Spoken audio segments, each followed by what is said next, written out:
Hello and welcome to Ditching Hourly. I'm Jonathan Stark. Today I've got an audio excerpt from an answer I provided on my YouTube channel. You can check it out at thejonathanstarkshow.com and it'll redirect you to YouTube if you're into watching videos. Otherwise, you can just listen to the audio here on the podcast. Enjoy.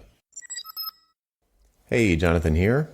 I've got a question from Andrew Haydash who asks, I have a question, I'm sure it was asked before. Let's assume that you have done a project for a client and they want you to add small features after it's launched, like add a few fields to a contact form, change some colors, blah. Do you still price those tiny features based on value, even if they'll take 5 hours max? Thanks. Okay, so common question, as he said, and you need to kind of think about a project in a specific way and these sort of follow-up things in a specific way. So it's probably different than you're used to thinking about it if you're thinking about scope up front and creating an estimate of how long you think it's going to take and so on and so forth, the normal hourly model.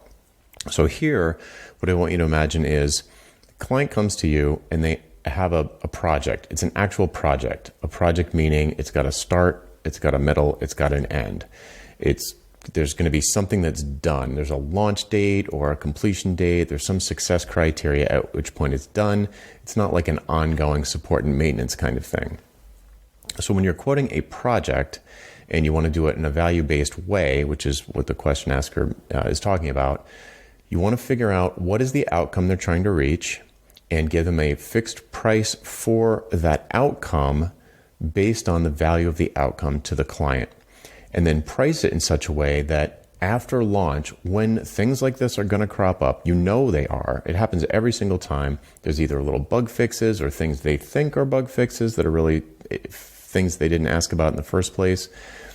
Build that into the price because you know it's going to happen. This is why I don't like having a sign-off date for a project, on which you get your last payment, because then you're done, everybody's mentally done, and then these things that crop up afterward, it creates an uncomfortable situation of like, well, yeah, we paid you and we're done, but, and then they have to kind of almost, they're not attacking you, but they kind of try to play these games with you about like, guilt you into doing this stuff for free. And you're like, well, you didn't really ask me for that, so I have to charge you for it. And you've just had this project, hopefully a successful project with them. And then to end on this like awful note of fighting over whether or not something's a bug or a feature, or it should have been included or not included. It's not how you want to end the project. It's not how you want the relationship to wrap up until the next time you work with them.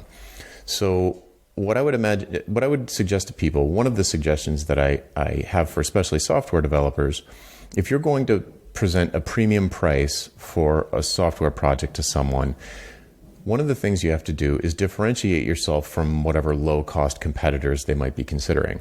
And one of the ways you can do that is by offering a bug-free guarantee for maybe 6 months, maybe 12 months. After launch, if any bugs or issues crop up, for the next 6 months or whatever the period is, we'll fix it for free. It's all included. There's always going to be something. We know it's going to happen, so why pretend it's not? And we'll just build that into the price.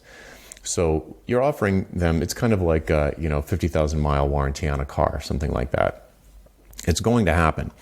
So when things do crop up after the project is over and it's done and like, whoops, we missed something, or we didn't catch this in testing, or now that we've got all the customer data in there, it's not operating exactly the same, then it's still very profitable for you to fix little things here and there, 5 hours maximum. It should be no big deal. If you have built profits into your project, 5 hours here and there is not a big deal. You're still doing fine.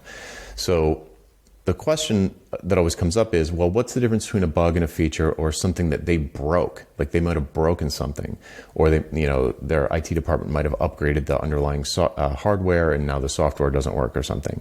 So it's not that you would just limit the bug fix guarantee to bugs, but when something comes in that's actually a feature request, could you add this field? Could you change this color? Could you repair this plugin now that the upgrade happened, the plugin's not working? What I would say is to the client, I'd be like, especially for like adding a field or changing a color, I'd say, yep, we'll do that. But I do want you to know that that's not a bug. Do you guys understand what a bug is? And make sure that they understand the difference between a bug and a small feature request.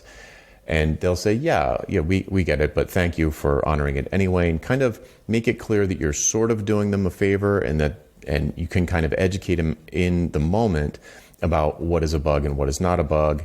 And if their IT person breaks something and they say, "Oh, could you fix this thing?" You say, "Well, we'll do that for you, but realize that that's not really a bug. That's something you broke.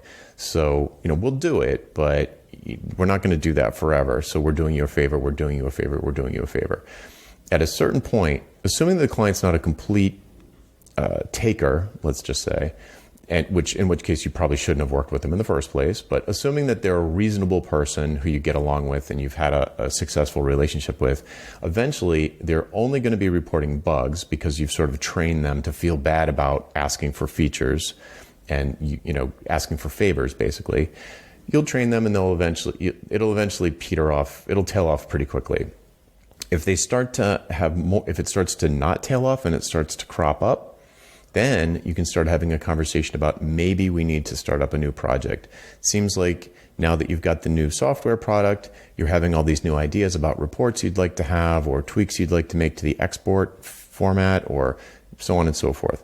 Why don't we collect all of these over the next 6 weeks? You can collect all of these sort of things that you'd like to have included, and we can put together a proposal for this new, V2 or this initial series of upgrades that you'd like to have to the system. And we'll give you a price for that. And what you can do is now, instead of when these requests come in, instead of them expecting you to jump on them immediately, you can collect them in some sort of shared document. And then when they start to tail off, then you can say, okay, I think it seems like things are kind of stabilized in terms of feature requests. Now that we've got this new information, we'll put together a proposal for doing these things. Now, at this point, it's going to be pretty hard to value price it. Well, it's not hard to value price it, but the value is probably going to be pretty low compared to the initial project. So I probably wouldn't wrestle with it too much. I'd probably just either hand it off to someone else and say, we haven't got time in our calendar to do this list of things, but they're pretty straightforward.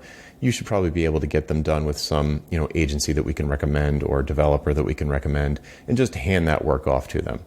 If you'd rather stay involved with the client for the next big project, or maybe some sort of support maintenance agreement, which you could talk about too, you could do that. You could price out the task list of things that need to be done. You built the system, so it's going to be pretty easy. There aren't going to be that many surprises, most likely.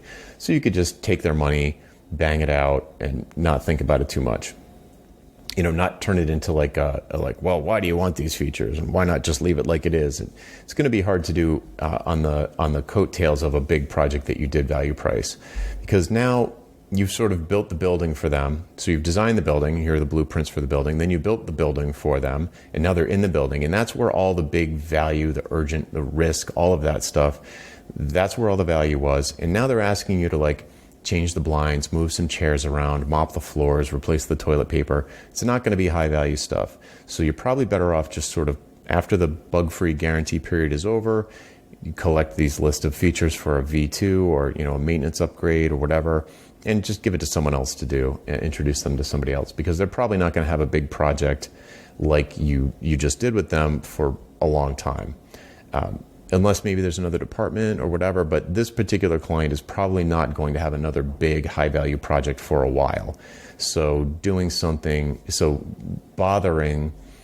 the emotional effort of doing a value price for them is probably not going to result in any highly profitable situation for you. So probably either just do it for some quick fixed price and just say, yeah, I'll price all of these things, it'll be $5,000. Does that sound okay? And bang them out.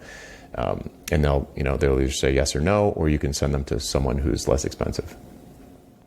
All right, hopefully that helped. I'm Jonathan Stark, and if you have a question for me, you can hashtag AskJonathan on Twitter, YouTube, or LinkedIn, and we will find it and add it to the queue.